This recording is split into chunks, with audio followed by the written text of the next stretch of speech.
பிரித்தானியாவின் மேசிசைட் போலீசார் வீராள் பகுதியில் உள்ள பல வீடுகளை இலக்கு வைத்து நேற்று காலை ஆயுதம் ஏந்திய போலீசார் சோதனையில் ஈடுபட்டனர்.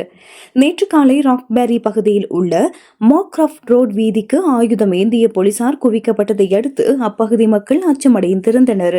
கடந்த 10ஆம் திகதி டிரான்மியர் பகுதியில் இடம்பெற்ற அசம்பாவிதம் தொடர்பான விசாரணைகளின் ஒரு பகுதியாக ராக்பெரி, டிரான்மியர் மற்றும் ஸ்பிட்டல் ஆகிய பகுதிகளில் சட்ட ரீதியாக இந்த நடவடிக்கை முன்னெடுக்கப்பட்டதாக போலீசார் உறுதிப்படுத்தியுள்ளனர்.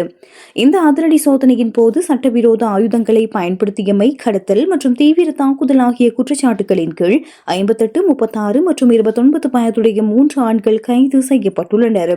அத்துடன் கிளாஸ் ஏ ரக ஆபத்தான போதைப் பொருட்களை வைத்திருந்தார் என்ற சந்தேகத்தின் பேரில் 24 வயதுடைய பெண் ஒருவரும் கைது செய்யப்பட்டுள்ளார். இவர்கள் 4 தற்போது போலீஸ் காவலில் வைக்கப்பட்டு விசாரணைகளுக்கு உட்படுத்தப்பட்டு வருகின்றனர். இச்சம்பவம் குறித்து பிரதம ஆய்வாளர் ஸ்டீவ் ராபின்சன் கருத்து தெரிவிக்கையில், ஆயுதங்களை வைத்துக் கொண்டு குற்றச் செயல்களில் ஈடுபடுபவர்களை மேசிசைட் போலீசார் தொடர்ந்து தீவிரமாக தேடி கைது செய்வார்கள். எமது சமூகத்தை பாதுகாப்பாக வைத்திருக்க பொதுமக்கள் தொடர்ந்து தகவல்களை வழங்கி ஒத்துழைக்க வேண்டும் என கேட்டுக் கொண்டுள்ளார். இப்பகுதியில் சட்டவிரோத நடவடிக்கைகளை தடுக்க போலீசார் தொடர்ந்தும் தீவிர கண்காணிப்பில் ஈடுபட்டு வருகின்றனர்.